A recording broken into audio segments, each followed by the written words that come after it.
été difficiles pour le monde entier. Une pandémie, des guerres, ainsi que la crise économique. Mais nous, Congolais, sommes un peuple résilient. En tant que président, dans ma mission de bâtir un futur meilleur pour le Congo, 3 objectifs m'ont guidé. La sécurité, la prospérité, ainsi que les opportunités de progrès pour tous. Nous avons réalisé des avancées et nous pouvons aller encore plus loin. Nous devons continuer à combattre la corruption qui mine notre pays et qui ralentit notre développement. Nous devons créer plus d'emplois, améliorer le pouvoir d'achat, offrant ainsi un avenir prospère à nos familles. À travers la gratuité de l'enseignement primaire, nous avons ouvert les portes de l'éducation à tous nos enfants. C'est maintenant le moment de renforcer la qualité de l'instruction et les conditions de l'enseignement pour former des générations prêtes à mieux assurer la relève. Nous avons entamé la réforme de notre armée et de notre police. Nous nous battons pour renforcer la sécurité dans tous les domaines. Puisqu'avec vous, nous avons pris le train du progrès, continuons sur cette lancée. Je suis Félix-Antoine Tshisekedi Tshilombo. Avec vous, soyons plus unis, plus forts et plus prospères. Que Dieu bénisse la République démocratique du Congo.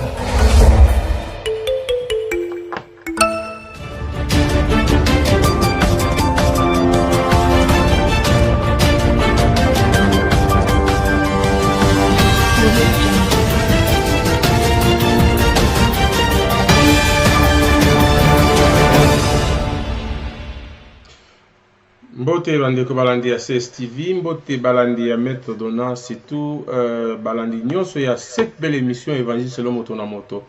Et pa wapi toyaka na ba chapitre na ba verset ya mboka Congo eleki même na Bible nde nalobaka na bino pona komeka kosola na bino ensemble. Nalobaka Maître Donald na yaka na mayele na nga na buzoba na nga po tokabola ngona oyo ya bino. Sans plus tarder nakanisi bomoni na titre na nga na tie urgent, urgent, urgent. Tozali na ba sujet tokobela mboka. Mais surtout sujet à l'élo, il y a ma casse au Tokobanda dans l'émission de Césali. Rencontre la mounene ya ba Rwandais na kati ya mboka Canada. To fani to surtout na rédaction na biso affiche kwei. Affiche kwei rassemblement ya mounene na kati ya Canada le 20 du 20 au 25 novembre.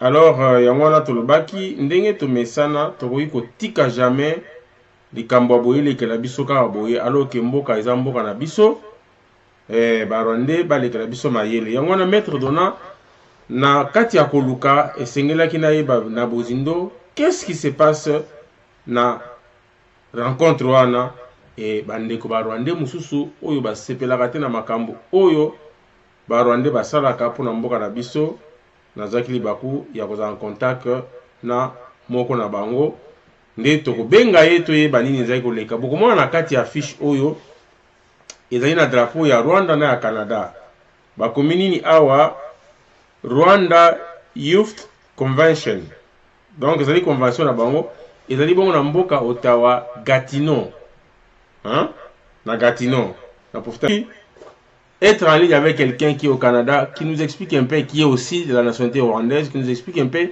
cette affiche c'est quoi. Parce qu'il y a des choses qui sont un peu louches dans cette affiche. Par exemple, le lieu de l'endroit qui va se tenir cette convention, c'est pas marqué. Est-ce qu'il y a quelque chose de flou? Et pourquoi cette convention? Est-ce qu'ils sont tous Rwandais, tous les Rwandais du Canada, Gatineau sont concernés? Et il y a tant de questions que nous allons poser. Bonjour mon frère, Dr Emmanuel Akizimana. Alors, est-ce que vous confirmez que vous êtes vraiment au Canada et vous êtes de quelle nationalité? Peut-être que je me suis trompé. Oui, je suis au Canada et j'enseigne dans des universités au Canada.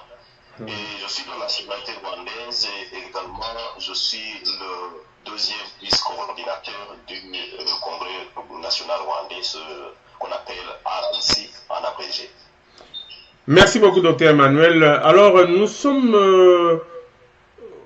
je suis tombé sur une affiche d'une convention de Rwandais, Rwanda Youth Convention, qui sera organisée au Canada du 25 au 26 novembre de cette année, je pense dans une semaine, dans 10 jours.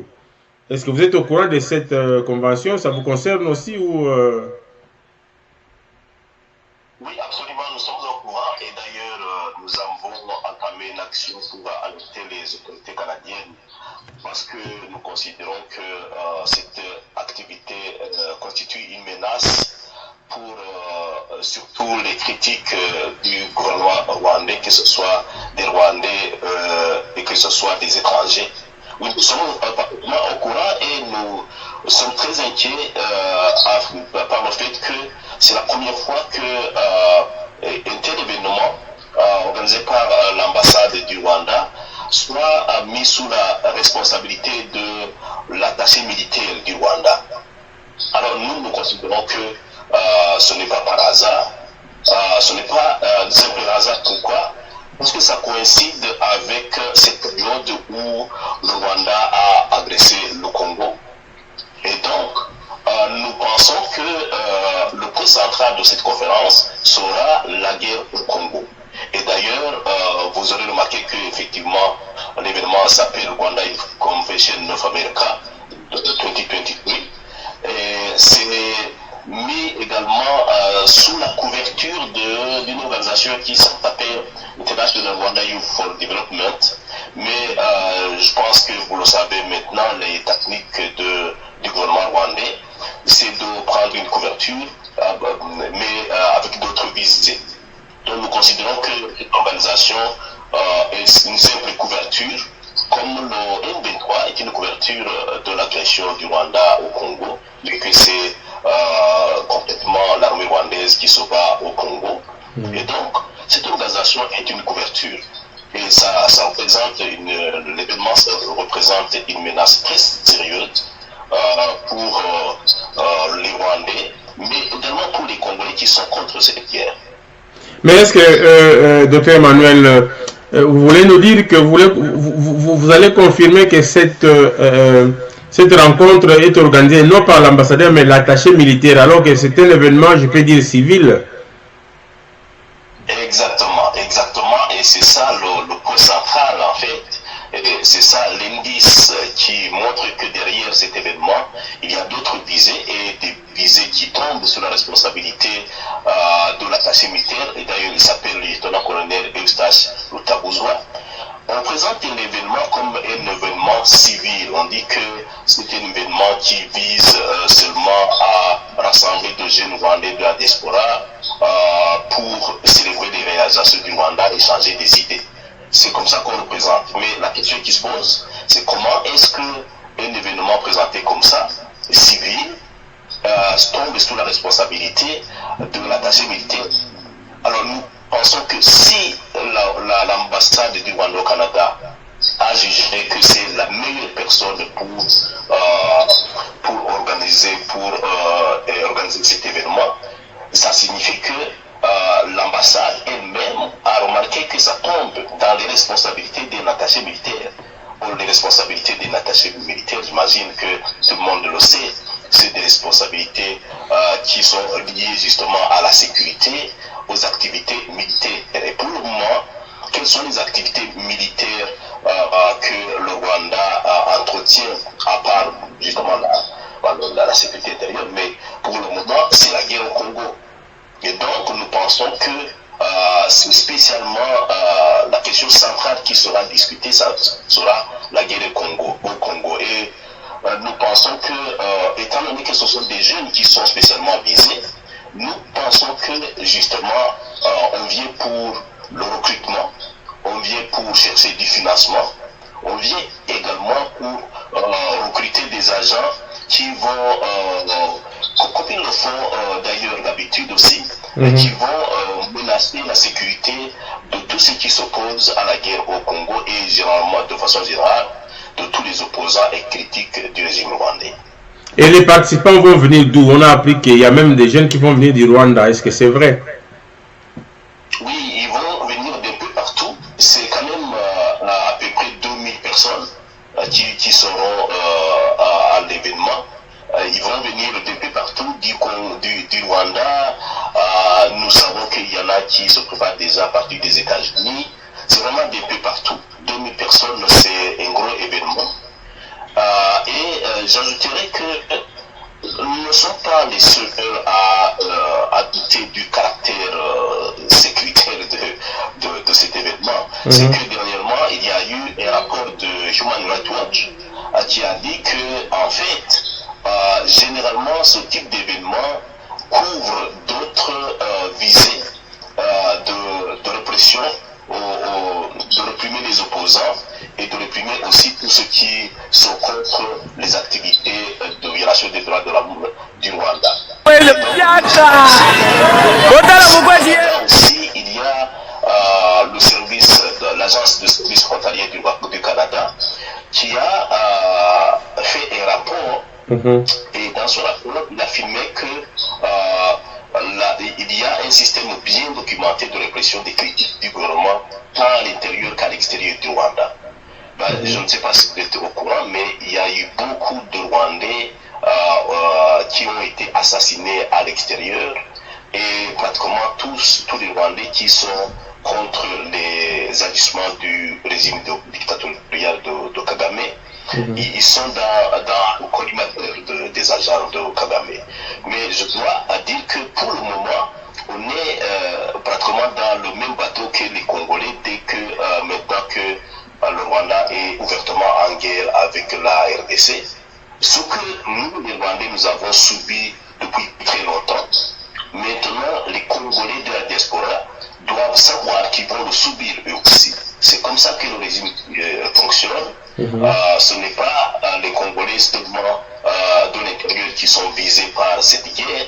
Même les Congolais de la diaspora sont visés par cette guerre. Comme nous, les Rwandais de l'extérieur, nous sommes visés par le système oppressif du gouvernement rwandais qui est à l'intérieur du Rwanda. Donc on est complètement dans le même bateau. Merci beaucoup, docteur Emmanuel. On ne peut pas vous garder longtemps, mais nous avons appris aussi que cet événement, ça ne sera pas seulement du côté 01, comme nous disons d'habitude, Amérique ou Canada, qu'il y aura encore certaines rencontres au niveau de l'Europe. Est-ce que c'est vrai? C'est vrai, nous avons cette information aussi, qu'après le Canada, l'événement va être organisé aux États-Unis et en Europe. Alors peut-être pour terminer, si vous me permettez... Bien sûr, on a le temps. Je pourrais suggérer aux Congolais de vraiment se lever et faire pression. Nous avons déjà écrit au ministre de la Sécurité et au service de sécurité ici au Canada, que ce soit le service de renseignement, tous ceux qui ont dans leur responsabilité la sécurité du Canada. Nous avons déjà écrit à ce service-là. Mais nous mettons que les Congolais également, qui sont très nombreux au Canada par ailleurs, puissent faire la même chose. Et même, je pourrais suggérer qu'on puisse organiser une manifestation ce jour même. Normalement, on souhaiterait que l'événement ne soit pas autorisé. Mais au pire, si l'événement se tienne, que l'événement se tienne avec une manifestation à l'extérieur et sous haute surveillance de la part des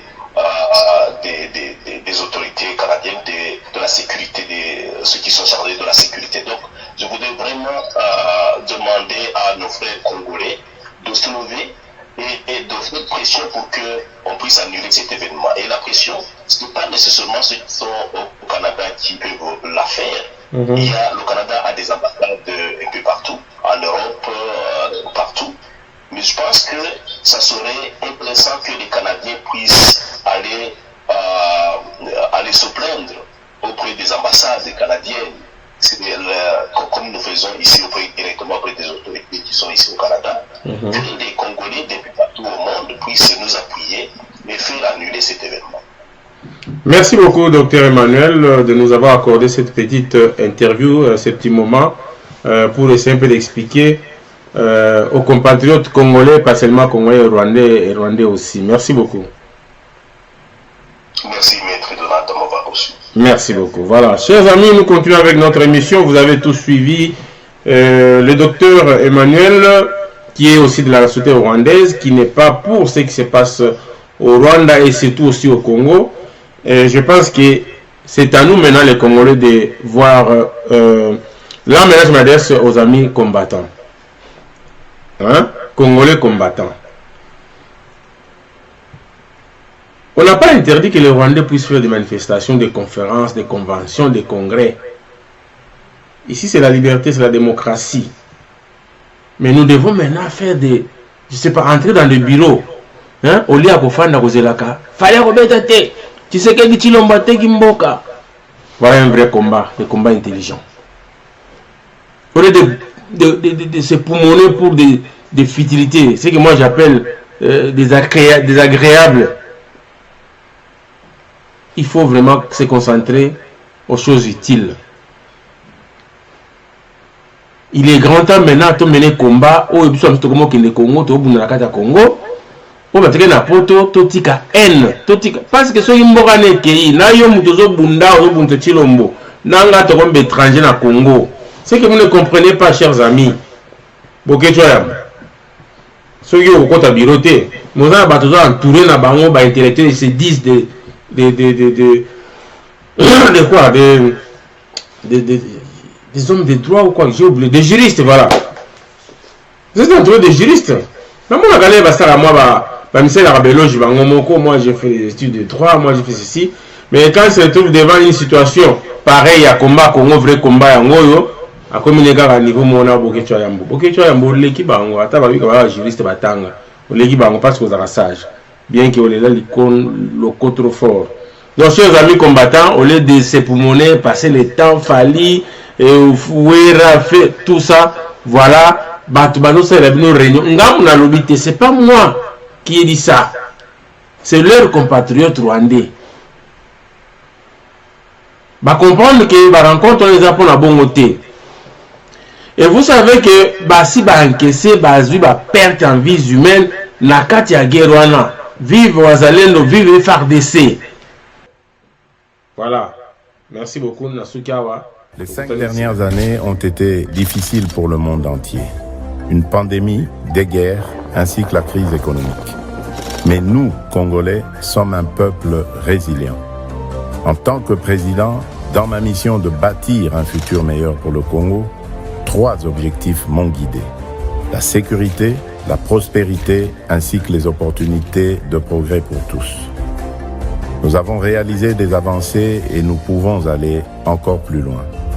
Nous devons continuer à combattre la corruption qui mine notre pays et qui ralentit notre développement. Nous devons créer plus d'emplois, améliorer le pouvoir d'achat, offrant ainsi un avenir prospère à nos familles. À travers la gratuité de l'enseignement primaire, nous avons ouvert les portes de l'éducation à tous nos enfants. C'est maintenant le moment de renforcer la qualité de l'instruction et les conditions de l'enseignement pour former des générations prêtes à mieux assurer la relève. Nous avons entamé la réforme de notre armée et de notre police. Nous nous battons pour renforcer la sécurité dans tous les domaines. Puisqu'avec vous, nous avons pris le train du progrès, continuons sur cette lancée. Je suis Félix-Antoine Tshisekedi Tshilombo. Avec vous, soyons plus unis, plus forts et plus prospères. Que Dieu bénisse la République démocratique du Congo.